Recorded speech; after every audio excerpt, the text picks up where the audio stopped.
구약 성경 사무엘상 11장입니다.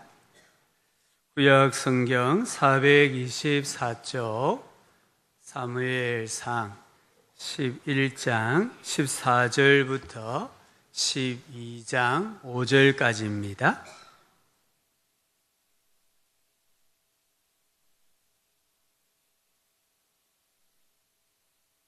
(11장) 14절부터 12장 5절까지 한 절씩 교도하여 읽습니다. 사무엘이 백성에게 이르되 오라 우리가 길갈로 가서 나라를 새롭게 하자.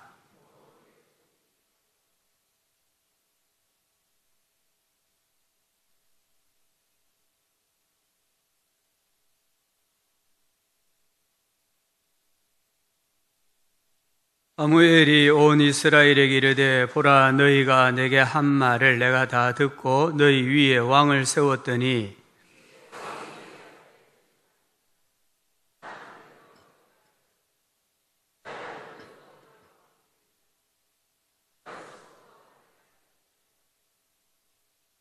내가 여기 있나니 여호와 앞과 그의 기름 부음을 받은 자 앞에서 내게 대하여 증언하라. 내가 누구의 소를 빼앗았느냐? 누구의 나귀를 빼앗았느냐? 누구를 속였느냐? 누구를 압제하였느냐? 내 눈을 흐리게 하는 뇌물을 누구의 손에서 받았느냐? 그리하였으면 내가 그것을 너에게 갚으리라 하니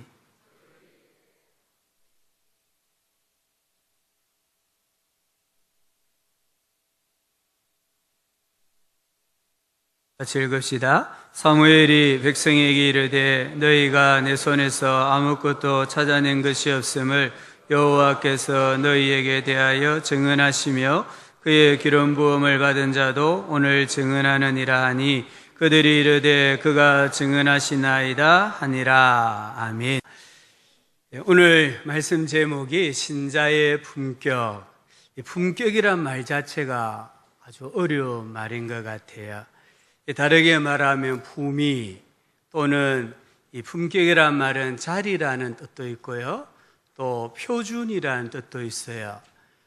꾸미지 않은 원래 그대로의 성질을 품격 또는 품질, 품위 이렇게 말을 해요. 오늘 함께 생각하고자 하는 하나님 말씀은 정말 우리가 우리를 꾸미지 않은 원래 그대로의 하나님의 사람의 모습, 어떤 모습일까? 우리가 세상에 어떤 모습으로 나가야 하고 비춰줘야 하는가? 이 부분을 조금 생각을 하고자 합니다. 지난 주간에 미국에서 또는 세계에서 화제가 되었던 인물이 존 맥케인이라는 정치인입니다. 이 사람은 뇌종양으로 투병 생활을 하고 있었는데요. 약물 치료를 스스로 중단을 했어요.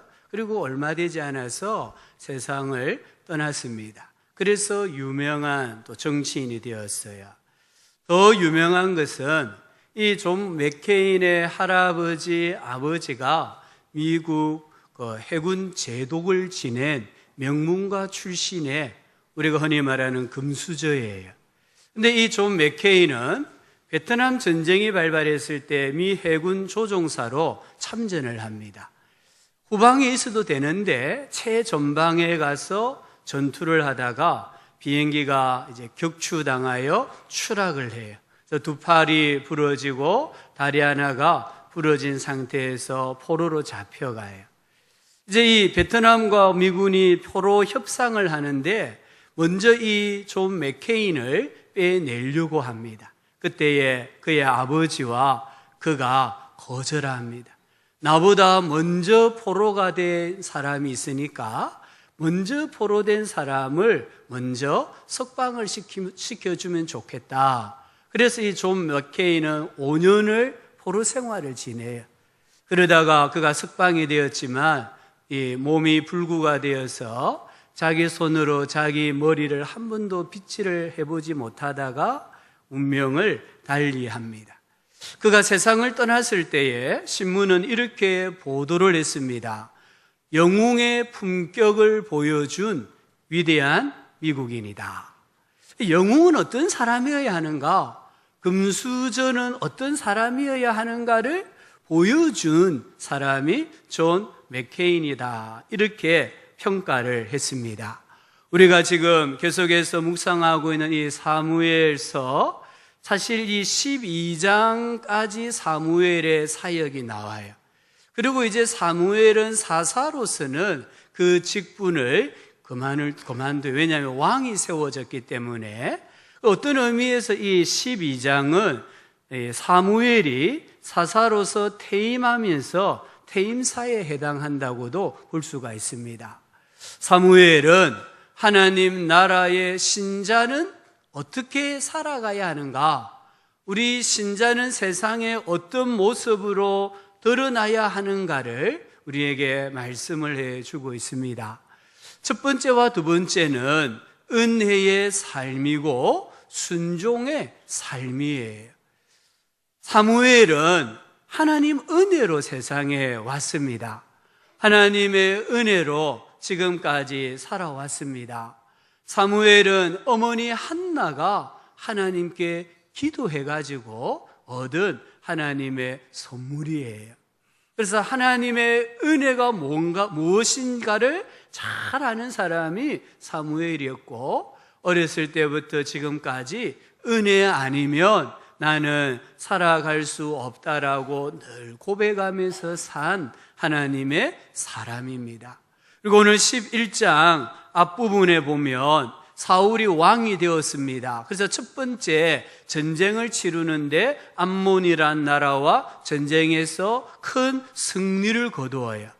이 큰 승리를 거두었을 때에 오늘 14절 말씀에 보니까 사무엘이 백성에게 이르되 오라, 우리가 길갈로 가서 나라를 새롭게 하자. 왜 길갈일까요?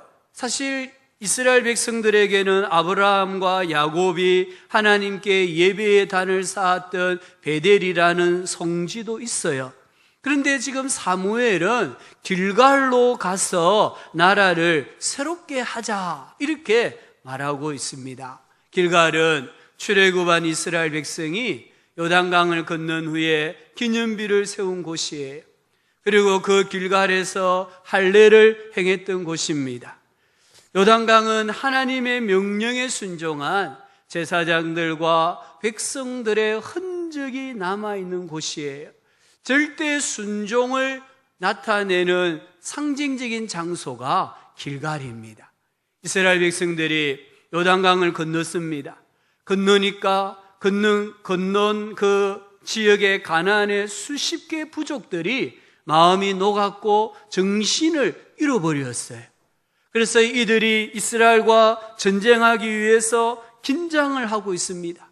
그때에 하나님께서 여호수아에게 말씀하시는 거예요. 너는 부싯돌로 칼을 만들어서 이스라엘 자손들에게 다시 할례를 행하라.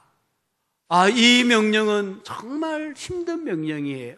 우리도 살아가다 보면 힘든 명령이죠. 이게 말씀인 줄은 알겠는데 내가 그 말씀대로 살려고 하니까 너무 힘든 게 있어요. 이 할례는 사실 여호수아가 아멘하기에는 너무 부담이 되고 짐이 큰 명령이었어요. 창세기 34장을 읽어보면 할례의 고통이 얼마나 큰가 이야기해줘요. 세겜 성읍의 남자들이, 그 남자의 수가 몇 명인지는 모르겠지만 최소한 수천 명일 거예요. 왜? 큰 성읍의 군대와 같으니까요. 이 세겜 성읍의 남자들이 단 두 사람에 의해서 전멸을 당합니다. 시므온과 레위잖아요. 시므온과 레위가 세겜 남자들이 할례를 받은 지 사흘째 되던 날에 칼을 차고 기습해가지고 그 성읍의 모든 남자들을 다 죽입니다. 그냥 앉아서 눈으로 보고 당하고 말았어요. 그만큼 할례의 고통은 너무나 큽니다. 지금 하나님의 명령에 순종하여서 수많은 적군들 앞에서 할례를 행한다는 것은 불신앙의 눈으로 보면 이것은 진짜 미친 짓이에요. 죽기로 작정하지 아니하면 절대로 순종할 수 없는 하나님의 명령이에요. 그런데 여호수아가 부싯돌로 칼을 만들어 할례산에서 이스라엘 자손들에게 할례를 행합니다. 이스라엘 군대 전부가 할례를 받은 것과 똑같은 거예요. 그리고는 여호수아 6장에 보면은 여리고 성을 점령하잖아요. 매일 하루에 한 바퀴씩 돌고 안식일에 7바퀴를 돕니다. 순종의 맛을 본 이스라엘 백성들이 이 말도 안 되는 하나님의 병법에 순종해서 여리고성을 돌잖아요. 돌고 하나님 말씀에 순종했을 때에 철벽성 여리고가 무너졌잖아요. 길갈은 절대 순종을 상징해요. 순종이 무엇이고 순종의 열매가 무엇인가를 보여주는 장소가 길갈입니다. 우리 조상들의 이 순종의 역사가 고스란히 배어 있는 곳이 길갈입니다. 그래서 사무엘은 길갈로 가서 나라를 새롭게 하자. 우리가 다시 한번 하나님의 절대 명령에 절대 순종하는 나라가 되어보자. 하나님 나라의 제사장 나라로 순종하는 민족이 한번 되어보자. 그런 비전을 가지고 이스라엘 백성들을 길갈로 모으고 있는 거예요. 성도 여러분, 오늘 우리의 신앙생활 속에 정말 이 베델이 있어야 돼요. 내가 생명을 걸고 하나님께 예배하는 영적인 베델이 우리에게 있어야 돼요. 나아가서 오늘 우리 성도님들에게 죽으면 죽으리라는 각오로 순종해 본 영적 길갈이 있어야 돼요.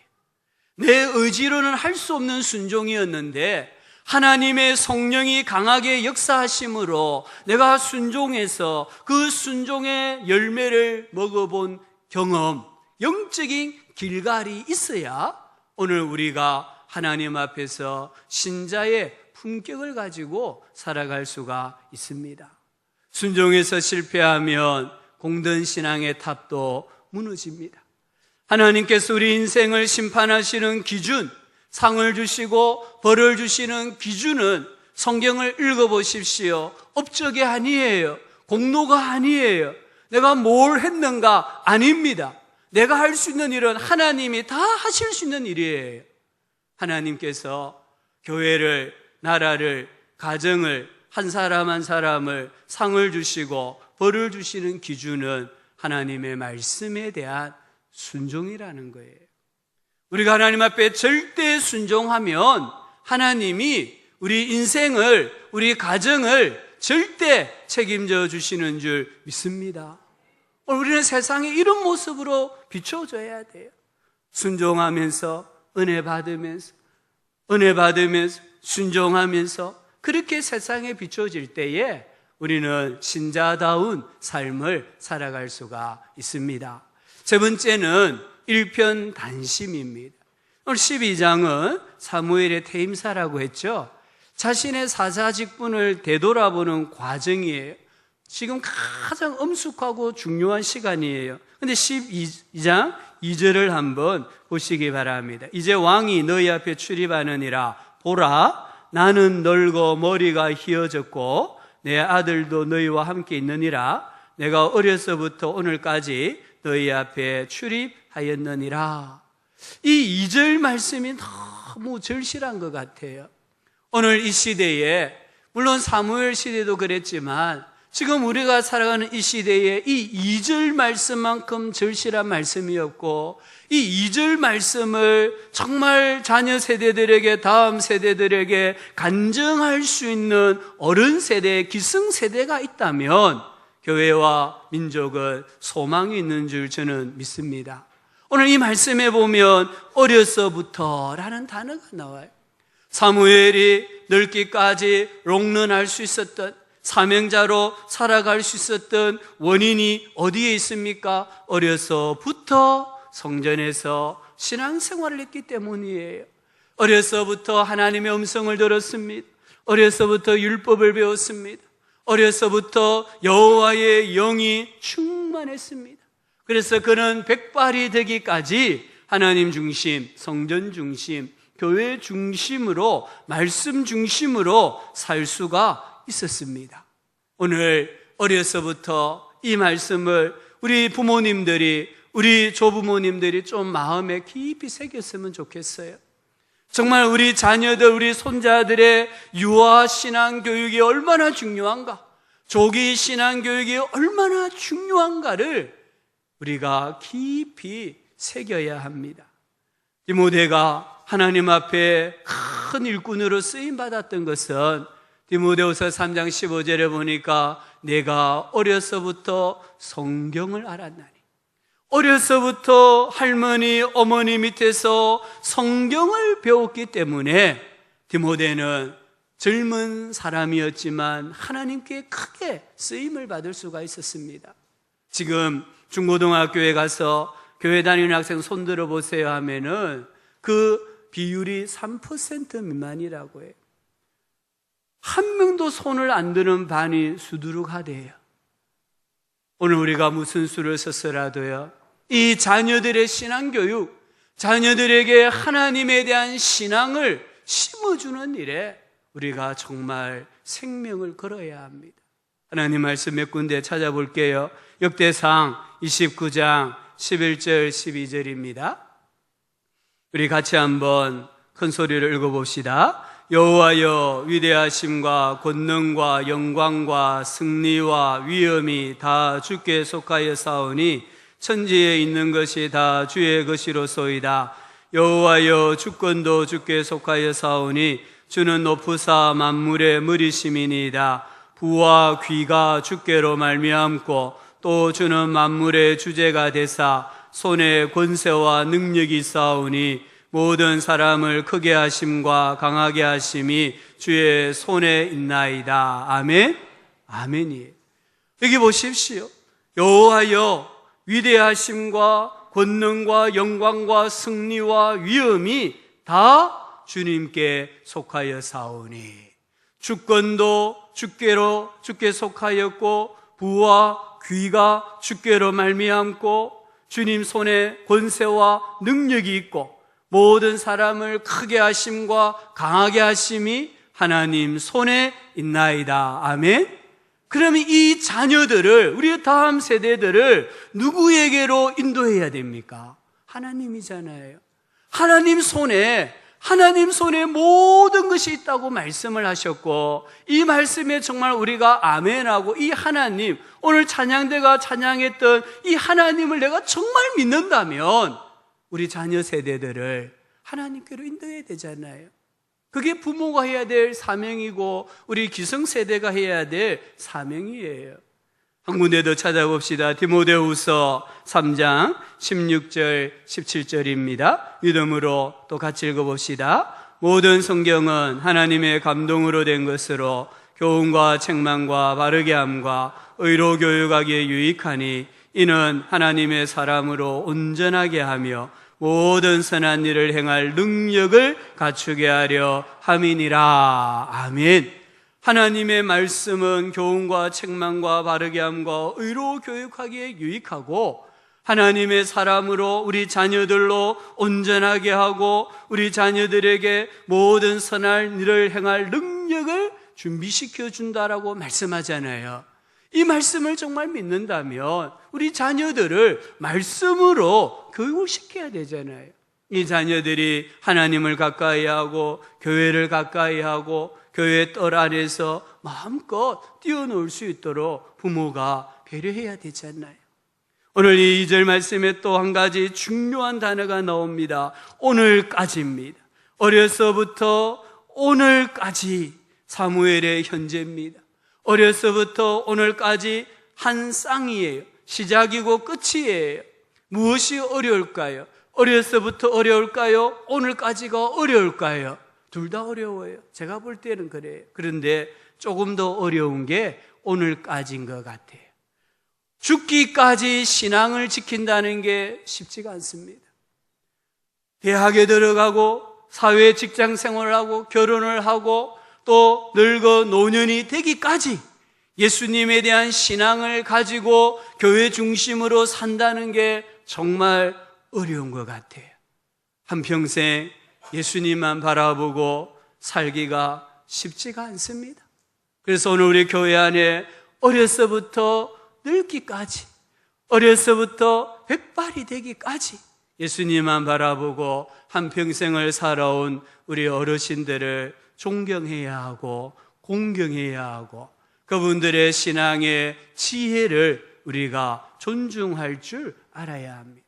우리 성도님들 어려서부터 오늘까지, 어려서부터 늙기까지 믿음 생활하기 위해서 예수님만 바라보시고 예수님만 생각하는 복된 삶이 되기를 주의 이름으로 축복합니다. 네 번째는 우리 신자의 품격이 무엇일까요? 청렴입니다. 오늘 3절에 보니까 사무엘이 이렇게 말합니다. 내가 여기 있나니 여호와 앞과 그의 기름 부음을 받은 자 앞에서 내게 대하여 증언하라. 여기 있다, 증언하다, 이 말은 법정 용어예요. 지금 재판정에서 일어나는 일을 상상하시면 돼요. 이스라엘 백성들이 사무엘을 고소를 한 겁니다. 그래서 사무엘이 지금 법정에 출두하여서 서로 변론을 합니다. 사무엘은 하나님과 왕과 백성들 앞에서 5가지를 질문합니다. 오늘 말씀 잘 보십시오. 업적을 논하지 않습니다. 공로를 논하지 않습니다. 사무엘이 어떤 사역을 했는가 논하지 않습니다.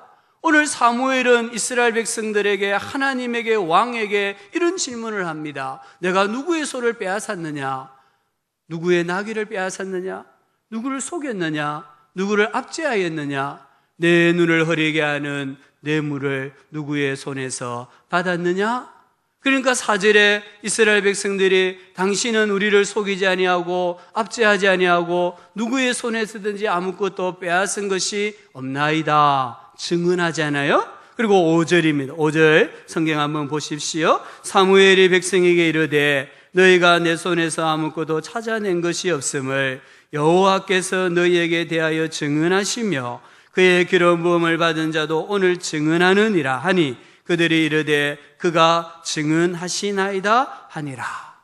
사무엘이 하나님께서 주신 이 직분, 사사, 선지자, 제사장의 직분을 수행을 할 때에 얼마나 청렴 결백하게 했는가를 하나님이 증언하시고 왕이 증언하고 이스라엘 백성들이 증언하고 있다라고 말씀을 하고 있습니다. 하나님은 우리가 살아가면서 큰 일을 하기를 원하지 않습니다. 하나님 우리가 작은 일을 하는 것도 기뻐하세요. 하나님은 우리가 교회에서 성도로서, 가정에서 부모로서, 자식으로서, 또는 학생으로서, 사회인으로서 어떤 태도를 가지고 어떤 마음을 가지고 그 일을 해내느냐, 거기에 하나님은 마음을 두고 계신다는 거예요. 7절입니다. 이제 이 7절에 보시면, 7절 끝에 보시면 내가 여호와 앞에서 너희와 담론하리라. 여기 담론하다 말은 고소하다 이 뜻입니다. 앞부분에서는 이스라엘 백성들이 사무엘을 고소했어요. 그런데 이제 7절에 와서 사무엘이 하나님과 사람 앞에서 자기가 흠이 없다는 것이 증명이 되었을 때에 이스라엘 백성들을 하나님 앞에 고소를 하고 있습니다. 이 고소 내용은 8절에 보면은 출애굽의 역사입니다. 9절부터 11절에 보면은 사사시대의 역사입니다. 이 8절부터 11절에 반복되어 나오는 단어가 있습니다. 부르짖음에, 보내사, 인도에 내어 이곳에 살게 하셨느니라. 부르짖음에, 하나님께 부르짖었을 때 하나님이 사람을 보내시고 하나님이 역경에서 건져 구원해 내셔서 이곳에 살게 하셨다라고 말씀합니다. 그런데 왜 너는 왕을 구하느냐는 거예요. 지금 내가 사사인데 하나님이 나를 통해 이스라엘을 통치하시는데 너희들이 말하지 않았느냐? 나는 흠이 없다, 허물이 없다. 그런데 왜 너희들 왕을 구하느냐? 하나님이 이스라엘 역사 가운데 한 번도 너희를 버리신 적이 있느냐? 부르짖었을 때 응답하지 아니하신 적이 있느냐? 구원해내지 아니하신 적이 있느냐? 그런데 왜 너희들은 왕을 구하느냐는 거예요. 지금 이스라엘 백성들을 하나님께서 질책하고 계시는 거예요. 너희들이 주변 나라로부터 멸시를 받고 천대를 받는 것은 하나님을 잊었기 때문이다. 하나님을 잊어버리고 우상을 숭배하고 하나님의 계명을 무시했기 때문이다. 출애굽의 역사를 한번 생각해 보아라. 10가지 재앙을 일으킬 수 있는 자가 누구냐? 하나님밖에 없다. 홍해를 갈라지게 한 분이 누구냐? 하나님이시다. 너희들의 구원이 이렇게 큰데 왜 하나님을 버리느냐? 질책하고 있는 겁니다. 그리고 오늘 여기 사사들이 몇 명 나오잖아요. 11절에 보면 여호와께서 여룹바벨과 베단과, 이 베단은 나나주 성경에 보면 70인 역본에는 바락이라고 기록이 되어 있습니다. 대부분 성경학자들이 베단을 바락이라고 봅니다. 사사기 4장 5장에 나오는 이스라엘의 군대 장관 바락입니다.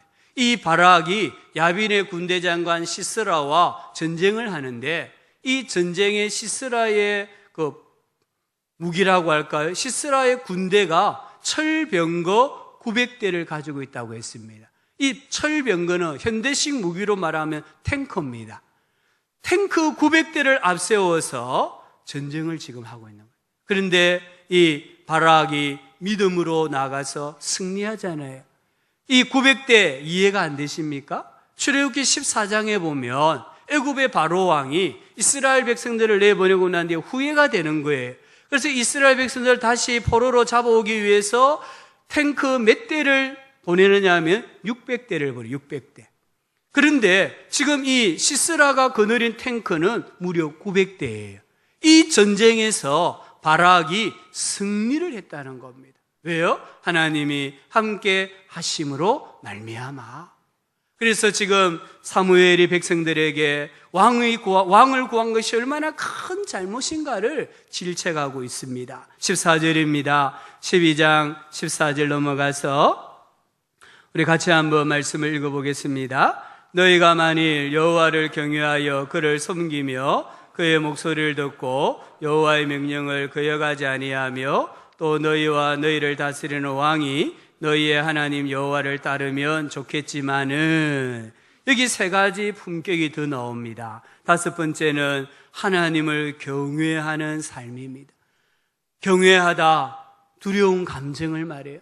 공포에 질려서 겁을 내는 것이 아니라 하나님이 너무 좋은데 그 좋은 마음이 존경과 경외, 경건한 두려움으로 나타나는 거예요. 하나님을 경외하는 사람은 악을 멀리합니다. 복 있는 사람은 악인의 꾀를 따르지 아니하며 죄인의 길에 서지 아니하며 오만한 자들의 자리에 앉지 아니하고 라고 했습니다. 여섯 번째는 하나님을 섬기는 삶입니다. 여기 섬기단 말은 노동하다, 수고하다 이런 뜻입니다. 노예가 주인에게 일하는 것을 말해요. 신하가 왕을 섬기는 행위를 말해요. 하나님을 섬기는 것은 속박이 아닙니다. 고생이 아닙니다. 영적으로 해방을 가져다 주는 기쁨인 줄로 믿습니다. 그래서 24절에 마음을 다하여 진실히 섬기라. 여호수아는 여호와를 경외하며 온전함과 진실함으로 그를 섬기라. 여호와만 섬기라라고 유언을 했습니다. 오늘 예배하러 오신 성도님들, 마음을 다하고 뜻을 다하고 힘을 다하고 목숨을 다하고 하나님을 섬기는 신자로 세상에 드러나기를 간절히 소원합니다. 일곱 번째 품격은 하나님에 대한 사랑입니다. 우리 오늘 성경 12장 22절 한번 보시기 바랍니다. 여호와께서는 너희를 자기 백성으로 삼으신 것을 기뻐하셨으므로 여호와께서는 그의 크신 이름을 위해서라도 자기 백성을 버리지 아니하실 것이요. 여호와께서는 그의 크신 이름을 위하여 자기 백성을 버리지 아니하신다. 이스라엘 백성들이 왕을 고하는 죄를 더 범했습니다. 그런데 하나님 뭐라고 말씀합니까? 내가 너희를 싫어하지 않는다. 내가 너희를 버리지 않는다. 너희가 비록 이런 악을 행하였지만 나는 내 이름을 위해서라도 너희들을 여전히 사랑한다. 이렇게 말씀하시는 거예요. 나를 향한 하나님의 사랑에는 정감의 법칙이 없습니다. 내가 이렇게 한다고 하나님이 나를 더 사랑하시느냐? 아닙니다. 내가 조금 실수하고 범죄한다고 하나님의 사랑이 확 줄어드느냐? 아닙니다. 하나님의 사랑은 늘어나고 줄어드는 법이 없어요. 하나님의 사랑은 충만합니다. 나를 향한 하나님의 사랑은 충만합니다. 뭘 더한다든지 뺄 수가 없습니다. 이 하나님의 사랑을 확신할 때에 우리는 세상에서 신자의 품격을 유지하며 살아갈 수 있어요. 로마서 8장 38절 39절입니다. 우리가 이 말씀을 읽으면서 하나님의 사랑을 확신하기를 바랍니다. 함께 읽겠습니다. 내가 확신하노니 사망이나 생명이나 천사들이나 권세자들이나 현재일이나 장래일이나 능력이나 높음이나 깊음이나 다른 어떤 피조물이라도 우리를 우리 주 그리스도 예수 안에 있는 하나님의 사랑에서 끊을 수 없으리라. 아멘. 아멘. 그리스도 예수 안에 있는 아버지 하나님의 사랑에서 나를 끊을 수 있는 것은 하늘에도 없고 땅 위에도 없고 땅 아래에도 없는 줄 믿고 확신하고 살아가시기를 바랍니다. 하나 더 살펴보면 신자의 품격은 중보 기도의 삶입니다. 오늘 23절에 보니까 나는 너희를 위하여 기도하기를 쉬는 죄를 여호와 앞에 결단코 범하지 아니하고, 여기 범하지 아니하고 이 말은 멀리 떨어져 있다 이런 뜻이에요. 그러니까 범하지 아니하고 멀리 떨어져 있다, 그럴 생각이 조금도 없다 이런 뜻입니다. 우리 신자가 예수님 믿고 난 뒤에 가져야 될 죄의 또 다른 개념이 하나 있습니다. 죄가 무엇입니까? 죄는 관역을 맞추지 못하다 이런 뜻을 가지고 있어요. 화살을 쏘았는데 이 관역을 맞추지 못하고 빗나가는 것을 죄다 이렇게 표현합니다. 우리 신자의 기본적인 죄가 무엇일까? 기도하지 않는 것입니다. 내가 살인하지 말라 이 계명을 지킨다고 죄를 안 짓느냐? 물론 맞습니다. 그런데 그것은 조금은 추상적이에요. 그런데 진짜 우리가 짓는 죄가 뭐냐? 하나님께 기도하지 않는 거예요. 하나님께 기도하지 않으면 어떻게 된다고 했습니까? 멀리 떨어진다고 했죠. 기도하지 않으면 계속 하나님에게서 멀어져요. 하나님에게서 멀어지면 아무리 재주가 좋아도 화살 쏘면 관역 못 맞춥니다. 요행으로 한 번쯤 맞출 수 있지만 맞출 수가 없어요. 하나님에게서 막 떨어지면 하나님이 안 보여요. 하나님 생각이 안 들어요. 하나님 뜻이 뭔지 생각하지 않아요. 그래서 자기 뜻대로, 자기 욕심대로, 자기 마음대로 살아가는 거예요. 그게 죄라는 거예요. 오늘 사무엘이 또 여기서 특별히 말하는 게 무엇입니까? 중보기도입니다. 나는 너희를 위하여 기도하기를 쉬는 죄를 여호와 앞에 결단코 범하지 아니하고, 사무엘이 자기 자신을 위하여 기도도 하지만 이스라엘 백성들을 위하여 기도하기를 쉰다면 그것은 하나님 앞에 내가 죄 짓는 거다 이렇게 고백하고 있습니다. 내가 중보하며 기도해 줘야 될 사람들을 기도하지 않으면 이 사람이 하나님에서 자꾸 멀어지는 거예요. 계속 멀어지면은 하나님께로 돌아올 수 있는 기회가 없어요. 용기를 낼 수가 없어요. 그래서 사무엘 선지자는 내가 비록 사사로서는 은퇴하지만 선지자로서는 너희들을 위하여, 너희들이 하나님에게 붙어 있을 수 있도록, 너희들이 하나님에게 가까이 다가갈 수 있도록 내가 쉬지 않고 기도하겠다라고 말하는 겁니다. 하나님께 쓰임받기를 원하십니까? 중보기도자가 되시기를 바랍니다. 하나님과 동력하기를 원하십니까? 중보기도자가 되시기를 바랍니다. 나누어드렸던 이 소책자를 가지고 하나님 앞에 중보기도자로 살 때에 하나님이 내가 기도하는 사람들을 주께로 가까이 인도해 주시고 우리의 영혼도 하나님께로 가까이 다가가는 줄 믿습니다. 오늘 우리는 신자의 품격이 무엇인가? 정말 우리가 세상에서 꾸미지 않은 우리 모습 그대로 드러날 때 어떤 모습으로 드러나야 하는가 함께 생각했습니다. 신명기 10장 12절 13절에 오늘 이 말씀을 정리를 해주는 구절이 나옵니다. 우리 믿음으로 같이 읽읍시다. 이스라엘아, 내 하나님 여호와께서 내게 요구하시는 것이 무엇이냐? 곧 내 하나님 여호와를 경외하여 그의 모든 도를 행하고 그를 사랑하며 마음을 다하고 뜻을 다하여 내 하나님 여호와를 섬기고 내가 오늘 내 행복을 위하여 내게 명하는 여호와의 명령과 규례를 지킬 것이 아니냐.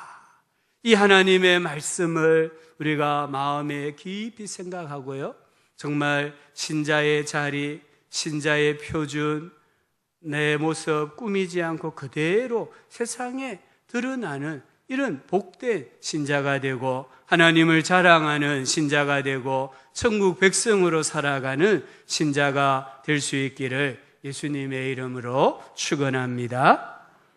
하나님 아버지, 오늘 꾸미지 않은 원래